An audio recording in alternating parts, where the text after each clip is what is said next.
Hello traders, ये Nestle का chart है और इसमें मैंने एक डाउन साइड एंट्री बनाई है। अभी तो लॉस में ही चल रहा है, लेकिन इसका ट्रेड लेने का रीज़न मैं आपको बता देता हूँ एक बार। अब एसएल हो या टारगेट हो, वो अब इसके ऊपर है। हमने अपनी एंट्री अपने सेटअप के हिसाब से बनाई है।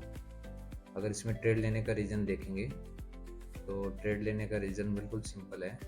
अगर आप इसको थोड़ा सा बड़े टाइम फ्रेम पे करके देखेंगे 15 मिनट पे, तो आप ओपन से ही ये कंटिन्यू रेड कैंडल बना के और इसने एक ऊपर जाके हमर बनाई है। अब आपको इतना पता होगा कि कोई भी स्टॉक होगा वो ऐसे रैली नहीं करेगा बिल्कुल सीधा सीधा, ना तो कभी सीधा जाता है और ना कभी सीधा नीचे आता है। रिट्रेसमेंट करते हुए या अपने सपोर्ट रेजिस्टेंस बनाते हुए, चैनल बनाते हुए ऊपर जाता है। ठीक है, ट्रेड लेने का रीज़न मैंने आपको बताया। बिल्कुल सीधा डायरेक्ट जा रहा था सुबह से ही, ना इसने कहीं रेजिस्टेंस लिया है ना कहीं सपोर्ट लिया। ये 15 मिनट का टाइम फ्रेम पे। अगर इसको हम 5 मिनट के टाइम फ्रेम पे ले आते हैं एक बार, तो ये देखिए क्या किया इसने। अपना वही लॉजिक लगाते हैं हम सीधा, तो ज़्यादा रॉकेट साइंस या इधर उधर की बातें नहीं करते। सीधा गया है इसने, जाके हैमर बनाई है। हैमर के ऊपर दोबारा इसने एक ग्रीन कैंडल बनाई है और ग्रीन कैंडल बना के फिर उसको क्रॉस करके और फिर नीचे आया है। ये देखिए,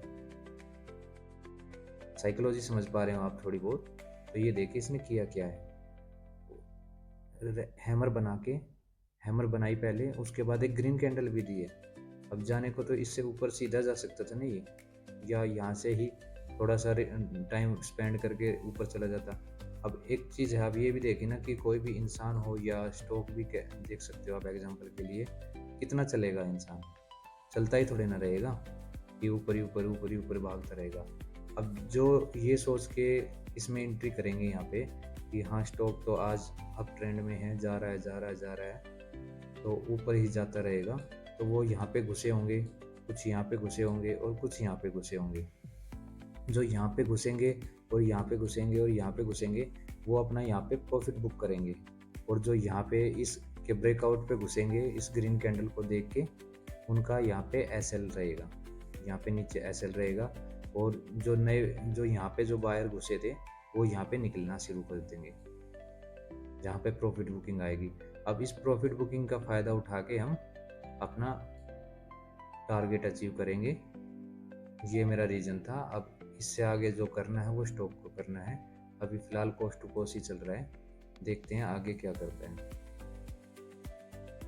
अब ये यहाँ तक का, अब आपके मन में क्वेश्चन होगा कि ये एसएल और टारगेट आपने कैसे लगाया? आपकी लाइन तो नीचे है। हाँ बिल्कुल लाइन नीचे है ट्रेडर्स। अब ये देखिए ना कि यहाँ पे हमारे पास एक, यहाँ पे देखिए 1200, हाँ 1200 एक कॉमन नंबर है। कॉमन यानी साइकोलॉजी नंबर है। अब यहाँ पे आके ये वापस यहाँ पे आराम से आके यहाँ सपोर्ट भी ले सकता है, तो यहाँ तक सपोर्ट लेगा और कितना बुलिश ट्रेंड में है, इसलिए हमारा जब यहाँ पे 2.5 आरआर आराम से अचीव हो जाएगा, तो हम इतना लंबा खींचने की, हमें सारा कैच करने की ज़रूरत नहीं है। हम अपने रिस्क आरआर से चलेंगे, अपने रिस्क रिवॉर्ड से चलेंगे, अपने सेटअप के हिसाब से चलेंगे।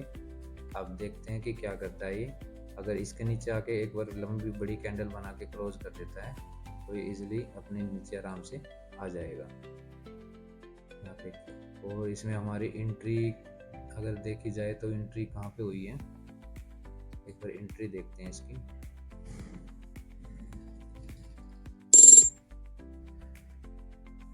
अगर एंट्री देखी जाए, एवरेज ट्रेड प्राइस 12.1160, 12.1160 ठीक है, सही लगा हुआ है। अब एक बार एक बिग कैंडल से इसको क्रॉस कर दे तो अपना टारगेट आराम से अचीव हो जाएगा। तो इसको अभी चलने दीजिए, देखते हैं इसके नीचे आ जाता है, जब उससे आगे बात करते हैं। अभी फ़िलहाल इसको चलने दीजिए। एसएल होगा तो अपना वही 11 क्वांटिटी 11 चौक 44 और 50 पैसे, और यानी अंडर 50 रुपये के अंदर अपना एसएल होगा। और अपना टारगेट होगा तो इसमें 110 111 के करीब इसमें टारगेट होगा। तो अपने एसएल तक और अपने टारगेट तक वेट करेंगे। आज वो गलती नहीं करेंगे कि यहाँ पे आने के बाद अपना एसएल ट्रेल कर लें। अभी पिछले वीडियो अगर आपने देखी होंगी तो उसमें दिखाई दे रहा होगा आपको 2 से 3 ट्रेड हमारी क्या गई है। यहाँ पे आता है और हम अपना ट्रेल एसएल कर लेते हैं और वो एक बार हाई लगाता है और फिर नीचे आ जाता है। तो आज अगर एसएल जाएगा, आपको भी यही सोचना है कि एसएल तो मेरा अब भी जा सकता है ना, ऐसे पूरा एसएल ऐसे भी तो जा सकते हैं। तो अब जब हम हमारे यहाँ आके और हमें ये पता चल गया कि हमारा ट्रेड कैसे चलता है, तो हम यहाँ पे क्यों आज नहीं करेंगे। हम ऐसे आज या तो एसएल देंगे या अपना 1:2.5 जो टारगेट हमने लगा रखा है उसके हिसाब से ही आज प्रॉपर देंगे, या एसएल होगा या टारगेट होगा। बीच में आज हम कोई छिड़खानी नहीं करेंगे। बस इसको एक बार ये इसके नीचे क्लोज करने दीजिए। एक अच्छी सी कैंडल अगर यहाँ तक की क्लोज कर दें, उसके बाद अपना ट्रेड अपने फेवर में चलने लग जाएगा। तो ट्रेडर्स चलने दीजिए। और अगर आपको वीडियो लॉजिक और समझ में आ रहा हो तो वीडियो को लाइक कीजिए, चैनल को फॉलो कीजिए। ऐसे ही सेटअप के साथ मैं आपको बताता रहूँगा। पीएनएल मेरा होगा, जो लॉस होगा वो मेरा होगा, प्रॉफिट होगा वो मेरा होगा। आपको समझ मिलेगी, आपको साइकोलॉजी मिलेगी और आपको सेटअप ट्रेड लेने में, सेटअप ढूंढने में, किस तरह से ट्रेड ली जाती है, किस तरह से सेटअप ढूंढा जाता है, उसमें आपको हेल्प होगी। अब ट्रेडर्स ये पावर है अपने सेटअप की, अपने बैक टेस्ट की। अब बेशक है इसमें एसएल हो जाए वो किसी के हाथ में नहीं है। मेरी 4 ट्रेड भी एसएल में जा सकती है, मेरी 5 भी बैक टू बैक एसएल हो सकती हैं। वो उससे मैटर नहीं करता। आपका रिस्क मैनेजमेंट मैटर करता है, आपका डिसिप्लिन मैटर करता है। अब ये देखिए बिल्कुल अप साइड चल रहा था, उसके बावजूद मैंने डाउन साइड ट्रेड ली है। तो मुझे पता है ना कि मेरा सेटअप कैसे बनता है, सेटअप कैसे चलता है। मुझे अपने सेटअप पे विश्वास है कि हाँ मेरा सेटअप कैसे बनता है। अब ट्रेंड में भी मेरे को टारगेट दे सकता है। तो यही मैं बार बार बोलता रहता हूँ, अपने सेटअप के लिए वेट कीजिए, अपने सेटअप को बैक टेस्ट कीजिए।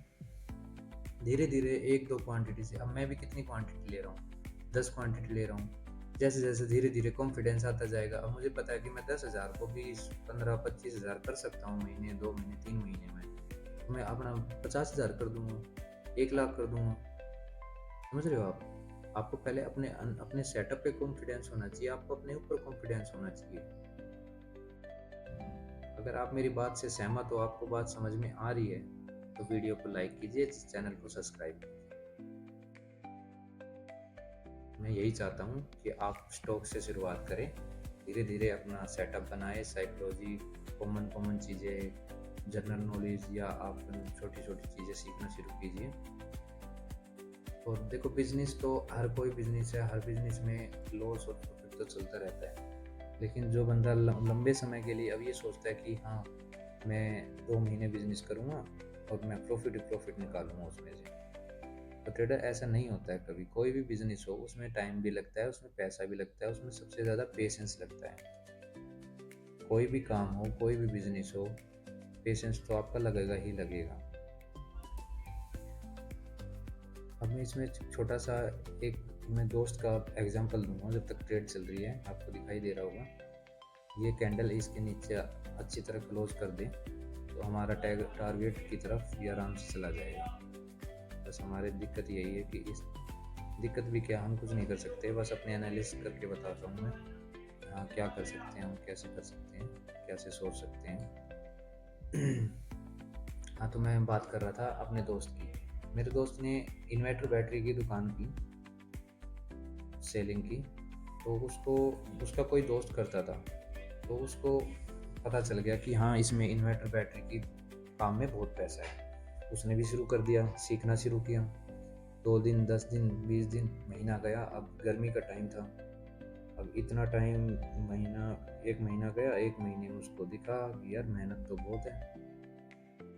अब मेहनत दिख रही थी उसको, गर्मी, पसीना आ रहा था। अब वो सिर्फ मोटिवेशनल मिला था उसको अपने दोस्त से कि हाँ मेरा दोस्त इतने पैसे कमा रहा है। लेकिन जब उसको अंदर की सच्चाई का पता चला कि हाँ इसमें मेहनत है, पहले एक लंबे टाइम मेहनत करनी पड़ेगी, उसके बाद मैं अपने दोस्त की तरह पैसे कमा पाऊंगा। तो यही चीज़ें होती है, दूसरे का काम बहुत आसान लगता है।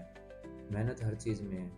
इसमें सबसे ज़्यादा अच्छी चीज़ ये है, आप बात करेंगे परसेंटेज की कि इसमें सब बोलते हैं कि इसमें तो बहुत कम परसेंटेज है कि आप सक्सेसफुल हो जाओ। आप बताइए, कमेंट में मैसेज कीजिए कि किस फील्ड में परसेंटेज ज़्यादा है सक्सेसफुल की। IAS, IPS, IIT, बताइए आप। अगर मैं गलत कह रहा हूँ तो आप मैसेज कर सकते हैं, आप कमेंट में डाल सकते हैं कि भैया आप गलत कर रहे हो, आप गलत बोल रहे हो। मेरा भी तो थोड़ा बहुत कुछ एक्सपीरियंस होगा, मैं एक्सपीरियंस के उस पर बोल रहा हूँ। समझ रहे हो, मेहनत हर चीज़ में लगेगी, टाइम हर चीज़ में लगेगा, आपका पेशेंस हर चीज़ में देखा जाएगा कि आप कितना पेशेंसली आप अपने काम को कर सकते हो, कितने लंबे समय तक उस काम पे रुक सकते हो। तो जब तक आप अपने ऊपर विश्वास, अपने ऊपर कॉन्फिडेंस नहीं रखोगे, आपको कोई भी कुछ भी नहीं करा सकता, आपको भगवान भी नहीं करा सकता। भगवान भी ये देखता है कि ये बंदा करने में दम रखता है, करने की कोशिश कर रहा है, अपना खुद कदम उठा रहा है या नहीं उठा रहा है।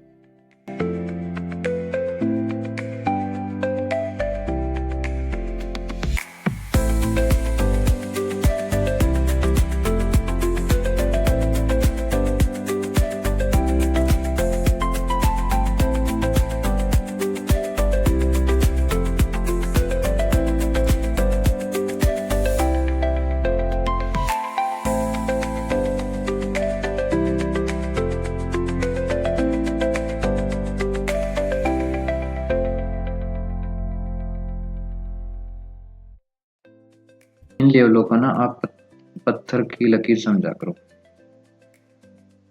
पत्थर की लकीर मतलब, मेरे कहने का मतलब अगर आप समझ रहे हो तो इनको है ना पत्थर की लकीर समझा करो कि हाँ इससे ऊपर जाएगा तो ये मेरा रेजिस्टेंस है। अगर मेरे सेटअप के हिसाब से ये रेजिस्टेंस है तो इसके ऊपर ट्रेड नहीं जाना चाहिए। अगर ट्रेड चली भी जाती है और वापस नीचे आ जाती है, जैसे कि ये आई थी, और उसको दोबारा रीटेस्ट करने ऐसे जाती है, तो यानी मेरा दोबारा मेरे पत्थर से टकराने जा रही है वो, और पत्थर से टकरा के वापस नीचे आनी चाहिए। तो इस हिसाब से मेरा यहाँ से इस कैंडल के लो से और इस कैंडल तक एसएल हो रहा था बड़ा। तो मैंने क्या किया, एसएल बड़ा हो रहा था, मुझे अपनी इस रेजिस्टेंस पे, लाइन पे इतना यकीन है कि अगर प्राइस इसके नीचे वापस आया है तो दोबारा टकराने जा रहा है उसको, तो यहाँ पे रीटेस्ट करने आएगा ज़रूर। तो क्योंकि यहाँ पे तो मेरा एसएल बहुत बड़ा हो रहा था, अगर ये नीचे सीधा निकल जाता तो मैं ट्रेड नहीं लेता। अब ये रीटेस्ट करने आया है, रीटेस्ट पे मेरा एसएल भी छोटा हो गया और मेरे को सही प्राइस पे भी इस सेलिंग के लिए प्राइस मिल गया। अब इसको चलने दीजिए ट्रेडर्स, बात करते हैं थोड़ी देर में, बोलते बोलते मुंह सूख गया है। आप ट्रेड को एंजॉय कीजिए। रीजन, ट्रेड का रीजन मैं आपको बता ही चुका हूँ। ये कर क्या रहा है, अगर 15 मिनट टाइम फ्रेम पे देखेंगे, अगर 15 मिनट पे ये कैंडल अच्छी तरह यहाँ पे क्लोज कर देता है नीचे, इससे नीचे, तो सेलर यहाँ पे हैवी हो जाएंगे और अपना ट्रेड फिर इजीली अचीव हो जाएगा टारगेट। कोई बात नहीं ट्रेडर्स, चलने दीजिए, हम इसको अब नहीं छेड़ेंगे, एंजॉय कीजिए। अब इसको देख रहा हूँ, अब बड़े टाइम फ्रेम पे देखने का फायदा ये होता है कि कितना अच्छा लग रहा है। अब इसने नीचे आ तो गई है। अब कुछ लोग जो 15 मिनट के टाइम फ्रेम पे एंट्री करते होंगे वो यहाँ पे एंट्री की होगी उन्होंने, इस कैंडल का 15 मिनट का हैमर का लो ब्रेक कर दिया है। अब हम कुछ नहीं कर सकते, जो करेगा चार्ट करेगा, हम अपने बैठ के देख सकते हैं। तो वीडियो को लाइक करें, कुछ पूछना हो तो कमेंट करें और चैनल को फॉलो करें। अगर ये नीचे अच्छी तरह से क्लोज कर देती है तो बहुत अच्छा है हमारे लिए, हमारा टारगेट अचीव हो जाएगा, क्योंकि साइकोलॉजी लेवल है नीचे 1200 का, तो उस तक तो एक रीटेस्ट करने आ ही सकता है।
नीचे कैंडल क्लोज नहीं की, तो अभी एसएल के करीब ही है, तो अपने प्रॉपर एसएल पे निकलेंगे, कोई बात नहीं।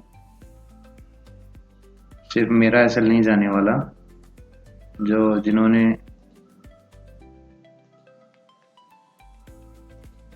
यहाँ पे शॉर्ट किया, यहाँ पे शॉर्ट किया, और वही यहाँ पे भी, अब या तो उनका भी एसएल जाएगा या वो खुद बचेंगे और मुझे बचाएंगे। क्लियर सी बात छोटी सी, तो कोई बात नहीं, देखते हैं। अभी ऐसे डर के नहीं निकलते कि एसएल की तरफ जा रहा है तो निकल जाओ।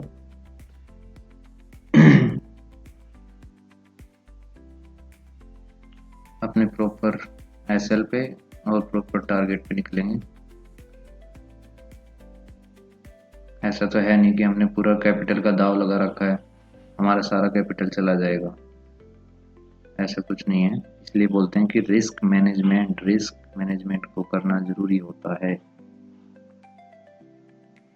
वापस कोस्ट टू कोस्ट के पास आ गया अपना, तो अभी इसको चलने दीजिए, देखते हैं क्या करता है। अपने एसएल की तरफ जाता है दोबारा या टारगेट की तरफ जाता है। अगर एसएल की तरफ भी जाता है तो कोई बात नहीं, हमने अपना ब्रैकेट ऑर्डर यूज कर रखा है। एसएल होगा या टारगेट, जब तक मैं कुछ काम करके आता हूँ ट्रेडर्स, आप देखिए। एसएल होता है तो अपने आप एग्जिट हो जाऊंगा, और जब टारगेट होता है तो अपने आप एग्जिट हो जाऊंगा। इसका होता है ब्रैकेट ऑर्डर का यूज और फायदा। देखते हैं क्या होता है। ट्रेडर्स यहाँ पे अपना एसएल हो गया है, एग्जिट कितने पे हुए हम, 1680 पे एग्जिट हुए हैं। 1680 पे एग्जिट, 12 16 80, 12 16 का हमारा एसएल था, 80 पैसा और बाकी ऊपर लेके गया है। चलो अब लेके गया सो लेके गए। तो ट्रेडर्स अपने सेटअप के हिसाब से ट्रेड लिया था, एसएल और टारगेट लगा रहता है। तो यहाँ पे जो इसकी जो मैं बात कर रहा था आपको, कि हमारे लिए ये था कि इससे इस लाइन से नीचे, या जो 15 मिनट की जो टाइम फ्रेम पे अगर देखते हैं हम इसको, अगर इसके नीचे आके क्रॉस करके कैंडल क्लोज कर देता तो हमारे लिए बहुत बेनिफिट हो जाता, पर ये नीचे नहीं क्रॉस कर पाया, तो इट्स ओके, कोई बात नहीं। अगर आपको वीडियो अच्छी लगे तो लाइक कर देना, कुछ भी नॉलेज मिली हो या सीखने को मिला हो तो चैनल को फॉलो ज़रूर कर। मिलते हैं कल, ओके।